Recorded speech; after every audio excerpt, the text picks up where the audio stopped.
इस वीडियो में हम 10th का ज्योमेट्री जो चैप्टर नंबर 1 सिमिलरिटी है, तो वो पहले समझते हैं what is mean by similarity.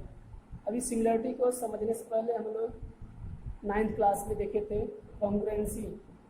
तो कॉन्ग्रुएंसी मीन्स व्हाट?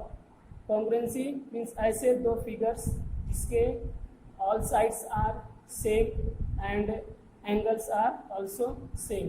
तो ऐसे दो फिगर को हम लोग बोलेंगे बोथ आर कॉन्ग्रुएंस फिगर। तो बट यहाँ पर जो सिमिलरिटी होता है वो कॉन्ग्रुएंस से थोड़ा डिफरेंट है, थोड़ा सा डिफरेंट है। सिमिलरिटी मीन्स ऐसे टू फिगर्स जिसमें एंगल्स इक्वल रहेंगे, करस्पॉन्डिंग एंगल्स जो रहेंगे इक्वल रहेंगे, बट जो करस्पॉन्डिंग साइड्स रहेंगे वो इक्वल नहीं रहेंगे। और corresponding sides are equal in proportional, equal रहेंगे बट कैसे रहेंगे? प्रोपोर्शनली इक्वल रहेंगे। तो अब यहाँ देखते हैं हम लोग, हमारा फर्स्ट पॉइंट मीन्स सिमिलरिटी में हम लोग कब बोल सकते हैं कि टू फिगर्स आर सिमिलर। पहला पॉइंट हमारा है मीन्स जब क्या रहेगा? Corresponding sides corresponding angles are equal.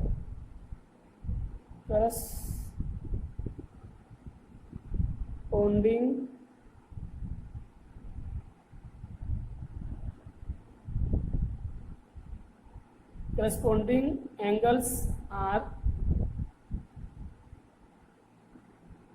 equal, and second है corresponding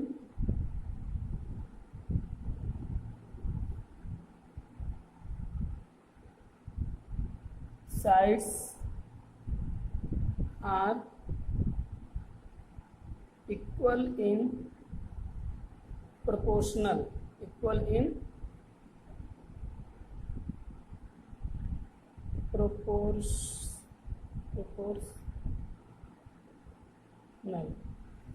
corresponding sides are equal in proportional। अगर इन दो स्टेप्स को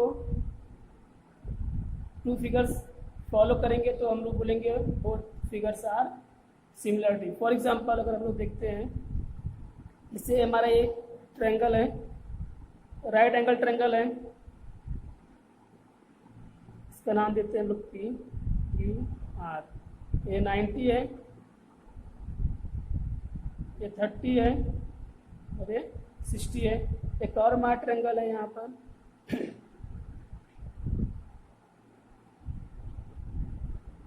इसमें को दिया गया ए बी सी। ये हो गया हमारा 90, ये हो गया 30 और ये हो गया हमारा 60। हम लोग सपोज करते हैं, और उनका जो साइड दिया गया है ये हम लोग सपोज करते हैं 2 यूनिट, 4 यूनिट, 6 यूनिट। यहाँ सपोज करते हैं हम लोग 4 यूनिट, 8 यूनिट, 12 यूनिट्स। तो हम लोग triangle P Q R and triangle A B C को कब सिमिलर बोलेंगे? जब इनका करस्पॉन्डिंग एंगल्स इक्वल रहेगा। तो बना देते हैं एंगल क्यू,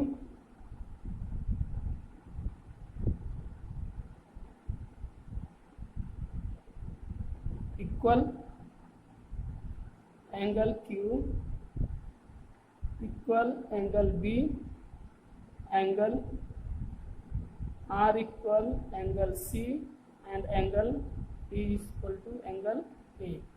तो फर्स्ट स्टेप हमारा वो फॉलो कर गया, मीन्स एंगल क्यू 90 है, एंगल बी भी 90 है, करस्पॉन्डिंग एंगल इक्वल है। एंगल आर 30 है तो एंगल सी भी क्या है? 30 है, तो ए भी सेम है। एंगल पी 60 है तो एंगल ए भी हमारा क्या है? 60 है। अब इसका देखते हैं हम लोग, उसका जो करस्पॉन्डिंग साइड्स है उनका जो प्रोपोर्शनल सेम आ रहा है कि नहीं। तो हम लोग साइड देखते हैं, P Q divide by A B. तो पी क्यू कितना आ रहा है? 2 है, और ए बी दिया गया है 4, तो हो जाएगा ये 1/2। अब नेक्स्ट हमारा है क्यू आर, यहाँ पे दिया गया है बी सी। तो क्यू आर को 4 और ए बी सी 8, तो आ गया ये 1/2। नेक्स्ट देखते हैं पी आर और यहाँ पर है हमारा ए सी। तो हो गया है हमारा पी आर 6 है और ये 12 है, ये भी आ गया 1/2। यहाँ देख रहे हैं सब P Q upon A B is equal to 1/2, Q R upon B C is equal to 1/2, P R upon A C is equal to 1/2। Means इसका जो करस्पॉन्डिंग साइड्स भी है इनका side corresponding sides are equal in proportionality. Proportional means जो उनका corresponding sides भी कैसे हैं, इक्वल है प्रोपोर्शनल में। तो हम लोग क्या बोल सकते हैं कि triangle P Q R similar triangle A B C. तो जो भी फिगर रहेगा अगर उस फिगर में उनका जो करस्पॉन्डिंग एंगल है वो अगर इक्वल है एंड उनका जो करस्पॉन्डिंग साइड्स है वो भी इक्वल है इन प्रोपोर्शनल में, तो हम लोग बोलेंगे वो फिगर कैसे हैं, सिमिलर फिगर हैं। तो हम समझ गए यहाँ पर सिमिलरिटी मीन्स क्या होता है। अब हमारा इस चैप्टर का हमारा फर्स्ट जो टॉपिक है वो हमारा है ratio of areas of two triangles. इसमें हमारा फर्स्ट टॉपिक है ratio of areas of two triangles. Means दो ट्रायंगल्स का जो एरिया रहेगा उनका रेशियो वो हमको पढ़ना है कैसे होता है। फर्स्ट हम लोग समझते हैं ratio. What is mean by ratio. Ratio क्या होता है कि टू नंबर्स रहेंगे, कोई भी टू रियल नंबर्स, उसमें उस नंबर को अगर हम लोग रेशियो के अनुपात में लिखते हैं। फॉर एग्जांपल अगर लोग देखते हैं कि सपोज करते हैं A and B are two real number, are two real numbers. तो इन टू रियल नंबर को हम लोग रेशियो लिखना है, तो देयरफॉर हम लोग लिख सकते हैं इसको 1 A ratio B, A ratio B. And अगर इनको हमको प्रोपोर्शनल में लिखना रहेगा तो इसको हम लोग इस तरह से लिख सकते हैं A divide by B, but B not equal to 0। B हमारा यहाँ पर 0 नहीं हो सकता है। तो कोई भी रियल नंबर कोई भी टू रियल नंबर्स उनको हम लोग इस फॉर्म में लिखेंगे तो हम लोग बोलेंगे रेशो, और इस फॉर्म में लिखेंगे तो बोलेंगे इसको हम लोग प्रोपोर्शनल। अभी हमने देखा कि रेशो क्या होता है। अब what is mean by area. Area क्या होता है कि कोई भी अगर ट्रायंगल है, कोई भी ट्रायंगल है तो हम लोग एरिया क्या बोलते हैं उस ट्रायंगल का। एरिया ऑफ ट्रायंगल क्या होता है हमारा, half into base into height. Area of triangle क्या होता है हमारा, half into base into height. ये होता है हमारा एरिया ऑफ ट्रायंगल। तो ऐसे ही हम लोग एरिया इसी तरह का हम लोग क्या बोलते हैं कि ratio of areas of two triangles क्या होगा। तो हम लोग टू ट्रायंगल्स का जो एरिया होगा उसका हम लोग लेंगे रेशियो। तो ये हमारा क्या हो जाएगा, ratio of area of two triangles. Example देखते हैं। सपोज करते हैं हमारा ट्रायंगल एक है पी क्यू आर एंड एक ट्रायंगल हमारा है बी ए बी सी। अगर इन दोनों ट्रायंगल का हमको जो एरिया का रेशियो लेना रहेगा तो हम लोग किस तरह से ले सकते हैं, देखते हैं। Area of triangle P Q R divide by area of triangle A B C is equal to. अब area of triangle P Q R क्या होता है हमको मालूम है क्या, 1/2। एरिया ऑफ ट्रायंगल क्या होता है, हाफ बेस इंटू हाइट। तो base into height divide bye इसका भी क्या होगा हमारा, half base into height, base into height. But जो हमारा ट्रायंगल है, अगर हम लोग सपोज ट्रायंगल बना लेते हैं ये हो गया पी क्यू आर। एक और ट्रायंगल हमारा यहाँ पर है, ये ए बी सी। तो अगर हम लोग निकालते हैं area of triangle P Q R divide by area of triangle A B C is equal to, तो हाफ तो ऐसे ही रहेगा, बट पी क्यू आर में जो बेस है, बेस हमारा क्या है क्यू आर, तो क्यू आर हो गया, एंड हाइट क्या है हमारा पी क्यू, तो हाइट हो गया हमारा ये पी क्यू। अब इसमें हमारा area of triangle A B C में हाफ तो रहेगा ही, प्लस इसका अगर हम लोग बेस देखते हैं तो हो जाएगा, बेस इसका हो जाएगा बी सी, एंड इसका जो हाइट रहेगा ए बी। तो इस तरह से हमको ये मिलेगा कि ratio of area of two triangles का जो रेशो रहेगा, मीन्स टू ट्रायंगल्स का एरिया का जो रेशो रहेगा वो उनको मिलेगा half base into height upon half base into height. But दो ट्रायंगल जो डिफरेंट है, दोनों का बेस अलग है, दोनों का हाइट अलग है, इसलिए हमको उनका जो रेशो मिलेगा वो क्या रहेगा, उनके बेस और इंटू हाइट और बेस इंटू हाइट के रेशो में रहेगा। यहाँ जो हाफ है सेम है, इसलिए इसका क्या हो जाएगा, वो कैंसिल हो जाएगा। अगर कोई पूछता है कि टू एरिया का रेशो क्या होगा, क्या बोल सकते हैं, उन दोनों के बेस और इनटू हाइट के प्रोपोर्शन में होगा। अब इसमें हमको कंडीशन दे दिया गया है, इसका हमारा फर्स्ट कंडीशन है, इसके पहले थोड़ा इसको और सिंप्लीफाई कर लेते हैं। अगर इसका हम लोग इसका बेस को हम लोग बोलते हैं B1 और इस बेस को बोलते हैं B2, इसका हाइट बोलते हैं H1 और इसका हाइट बोलते हैं H2, हमारा वही आ जाएगा B1 इंटू H1 और B2 इंटू H2।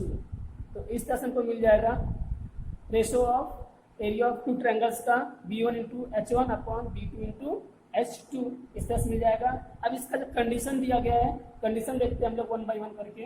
अब इसमें हमारा ये फर्स्ट कंडीशन दिया है कि if the heights of both triangles are equal, then अगर दो ट्रायंगल्स का जो हाइट है सेम रहेगा तो उसका उस दोनों ट्रायंगल का जो एरिया का रेशो होगा वो किसके इक्वल में आएगा। हम लोग देखते हैं डायग्राम बना, देख लेते हैं एक बार हम लोग। डायग्राम हमारा इस तरह से कि फर्स्ट हमारा पी क्यू आर, सेकंड हमारा ट्रायंगल है ए बी सी।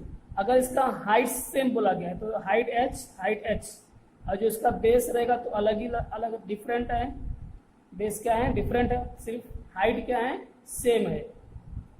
तो ऐसे में इसका जो एरिया का रेशो क्या होगा, हम लोग बोल सकते हैं area of triangle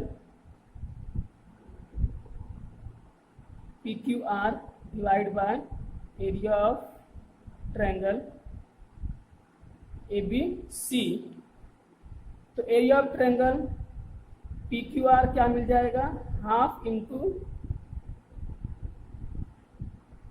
base into height divide by half into base into height. तो अभी यहाँ पर जो इसका हाफ कैंसिल हो जाएगा, तो इसका बेस कितना दिया गया है B1, हाइट दिया गया H, इसमें दे दिया गया बेस B2, हाइट दे दिया गया H। तो हाइट सेम है तो कैंसिल हो जाएगा, तो सिर्फ क्या मिलेगा हमको, base B1 upon B2, means area of triangle PQR divide by area of triangle ABC। If the heights of both triangles are equal, then the ratio of area of two triangles is equal to B1 upon B2 means उनके base के क्या रहेगा, ratio के equal रहेगा, या base के proportional के equal में रहेगा। कब रहेगा? जब उन दो ट्रायंगल का हाइट्स क्या रहेगा? सेम रहेगा तब। तो हमारा ये फर्स्ट प्रॉपर्टी बनेगा। प्रॉपर्टी का क्या नाम रहेगा? उसे हम बोलेंगे कि the ratio of the areas of two triangles with equal heights is equal to the ratio of their corresponding bases. अगर दो ट्रायंगल का जो रेशियो, एरिया का जो रेशियो रहेगा, अगर उसमें हाइट सेम है तो उनका तो किसके इक्वल में हो जाएगा? उसके करस्पॉन्डिंग बेस के प्रोपोर्शनल में होगा। और सेकंड हमारा है कंडीशन उसका। सेकंड कंडीशन इसका है कि if the bases of triangles are equal, अगर दो ट्रायंगल्स का जो बेस है सेम रहेगा तो इसका जो एरिया का रेशियो रहेगा वो किसके प्रोपोर्शनल के इक्वल में आएगा। चलो डायग्राम देख लेते हैं। ये डायग्राम हमारा इस तरह से है, पी क्यू आर। एक ट्रायंगल हमारा P Q are. Next triangle हमारा है ए बी सी। ये इसका हाइट हो गया h1, ये इसका हाइट हो गया h2। मीन्स इसका जो बेस है सेम सेम है बी बी। अब निकालते हैं हम लोग इसका area of triangle P Q R divide by area of triangle A B C is equal to क्या हो जाएगा?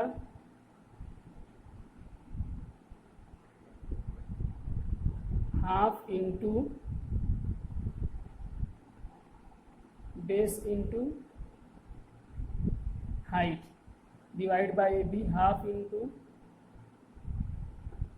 Base into height. तो यहाँ पर जो हाफ हाफ का कैंसिल हो जाएगा। इसमें बेस दे दिया गया हमको b और इसमें हाइट दिया गया हमको h1। इसमें बेस दिया गया b और हाइट दे दिया गया है h2। यहाँ पर बेस बेस भी सेम है, कैंसिल हो जाएगा। तो सिर्फ क्या मिलेगा हमको? h1/h2 means area of triangle P Q R divide by area of triangle A B C is equal to क्या मिल जाएगा हमको? h1/h2। कब मिलेगा? जब दो ट्रायंगल का बेस सेम रहेगा तो उनके एरिया का जो रेशो रहेगा वो क्या रहेगा? उनके हाइट्स के करस्पॉन्डिंग हाइट्स के रेशो के या प्रोपोर्शनल के इक्वल में रहेगा। तो हम लोग इसमें अभी क्या बोलेंगे? इसको हम जो हमारा प्रॉपर्टी मिलेगा हम क्या मिलेगा? The ratio of the areas of two triangles with equal bases is equal to the ratio of their corresponding heights। Means दो ट्रायंगल्स का जिसका बेस सेम रहेगा या इक्वल रहेगा तो इन दो ट्रायंगल्स का जो एरिया का रेशियो रहेगा वो उसके करस्पॉन्डिंग हाइट्स के प्रोपोर्शनल के इक्वल में आएगा। थर्ड हमारा कंडीशन है कि if the bases and heights are equal, अगर दो ट्रायंगल्स का base and heights both are same रहेगा या इक्वल रहेगा तो उन दो ट्रायंगल का एरिया का जो रेशो होगा वो क्या होगा? तो हम लोग देखते हैं फिर से। ये हो गया हमारा ट्रायंगल पी क्यू आर, इसका हाइट h, बेस b। ये हो गया हमारा ट्रायंगल ए बी सी। ये हो गया इसका हाइट h और बेस हो गया b। तो हम लोग यहाँ निकालते हैं area of triangle P Q R divide by area of triangle A B C. तो एरिया ऑफ ट्रायंगल क्या होता है हमारा? Half base into height. यहाँ पे हमारा हो जाएगा half into base into height. अब यहाँ पे सारे हाफ ऑफ सेम है, कैंसिल हो जाएगा। बेस क्या है? b, हाइट क्या है? h। इसमें भी बेस क्या है? b, हाइट क्या है? h। तो यहाँ पर भी सब सेम सेम है, कैंसिल हो जाएगा। तो हमको क्या मिलेगा यहाँ पर? मिल जाएगा हमको area of triangle P Q R divide by area of triangle A B C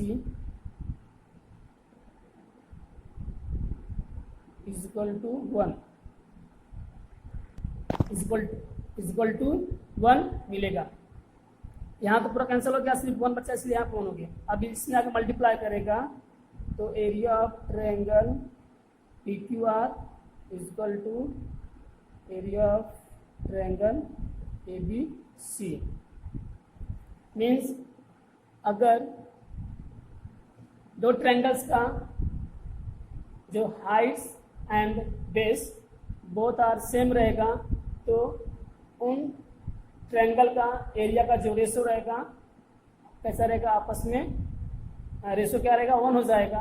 means दोनों ट्रायंगल का एरिया जो रहेगा आपस में सेम रहेंगे। अभी तक हम लोग 3 कंडीशन देखे कि अगर दो ट्रायंगल्स का, फोर कंडीशन देखेगा, दो ट्रायंगल्स का अगर दोनों का बेस एंड हाइट्स डिफरेंट है तो क्या होता है, दोनों ट्रायंगल का एरिया रेशो क्या आएगा, उनके करस्पॉन्डिंग हाइट्स इनटू बेस के प्रोपोर्शनल के इक्वल में आएगा। इफ दो ट्रायंगल्स का अगर हाइट सेम है तो इन दो ट्रायंगल का जो एरिया का रेशो रहेगा वो उनके करस्पॉन्डिंग बेस के इक्वल में प्रोपोर्शनल में आएगा, प्रोपोर्शनल के इक्वल में आएगा। एंड इफ दो ट्रायंगल्स का हाइट्स एंड बेस सेम रहेगा तो उन दो ट्रायंगल का एरिया का जो रेशो रहेगा वो उनके करस्पॉन्डिंग हाइट्स के प्रोपोर्शनल के इक्वल में आएगा। और अगर इफ दो ट्रायंगल्स का जो heights and base both are same रहेगा तो उन दो ट्रायंगल का एरिया का रेशो जो रहेगा वो इक्वल हो जाएगा। मीन्स दोनों ट्रायंगल का एरिया क्या हो जाएगा, आपस में सेम हो जाएगा। तो इसके अनुसार हम लोग यहाँ एक एक्टिविटी देखने वाले हैं जो दिया गया हमारा ट्रायंगल्स ए बी सी। इसी में हमको एक ट्रायंगल और दिया गया है ए पी क्यू और ए आर क्यू। इस तरह से इसमें बहुत सारे हमको ट्रायंगल दे दिया गया है। इसमें हमको क्या पूछ रहा है, पूछ रहा है कि area of triangle A B C, area of triangle A B C divide by area of triangle A P Q. Means triangle A B C का area and triangle A P Q का area का ratio किसके equal के ratio में या proportional में आएगा। तो हम लोग देखते हैं ट्रायंगल ए बी सी। तो ट्रायंगल ए बी सी, इसमें हमको बेस दे दिया गया है बी सी, तो बी सी हो जाएगा। हमको मालूम है कि अगर दो ट्रायंगल का एरिया का रेशो क्या होता है, उसके करस्पॉन्डिंग बेस इंटू हाइट के प्रोपोर्शनल के इक्वल होता है। तो ए बी सी ट्रायंगल का बेस होगा बी सी इंटू हाइट्स क्या होगा, ये ए आर, हाइट्स क्या होगा, ये ए आर। तो हो जाएगा Heights A R divide bye, हमको देखना है ए पी क्यू तो ए पी क्यू का बेस क्या है, पी क्यू, और इसका हाइट्स क्या है, ए आर। तो ए आर सेम कैंसिल हो जाएगा, सिर्फ क्या मिलेगा हमको, B C upon P Q. Means area of triangle A B C divide by area of triangle A P Q का जो रेशो होगा उसके करस्पॉन्डिंग बेस ये क्या होगा, प्रोपोर्शनल के इक्वल होगा। सिमिलरली इसी तरह हमको देखने हैं कि area of triangle L M N divide by area of triangle B M N एक इसके इक्वल में होगा। तो हम लोग ट्रायंगल देखते हैं एल एम एन। इसमें हमारा जो बेस दिया गया है, ये दिया गया है एम एन और हाइट दे दिया गया है एल पी। ये एम एन बेस है और एल पी क्या है, इसका हाइट है। अब ट्रायंगल डी एम एन में इसका जो हाइट है एम एन और बेस दे दिया गया है डी क्यू। तो यहाँ पर उसका बेस सेम है, कैंसिल हो जाएगा। तो L P divide by D Q आ जाएगा। तो area of triangle L M N divide by area of triangle D M N, इनका जो रेशो रहेगा वो उसके हाइट्स के प्रोपोर्शनल के इक्वल में आ जाएगा।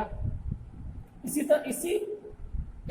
फोर्थ कंडीशन के अकॉर्डिंग हम लोग प्रैक्टिस सेट 1.1 सॉल्व करेंगे, जो अगले वीडियो में करेंगे। आई थिंक आप लोग को समझ में आ गया होगा, तो आप लोग खुद से एक बार ट्राई कीजिएगा प्रैक्टिस सेट 1.1। इसके बाद नेक्स्ट वीडियो में हम लोग प्रैक्टिस सेट 1.1 को सॉल्व करेंगे। तब तक के लिए इतना ही। ये हमारा सिमिलरिटी का इंट्रोडक्शन वाला पार्ट था। अभी के लिए इतना ही बस।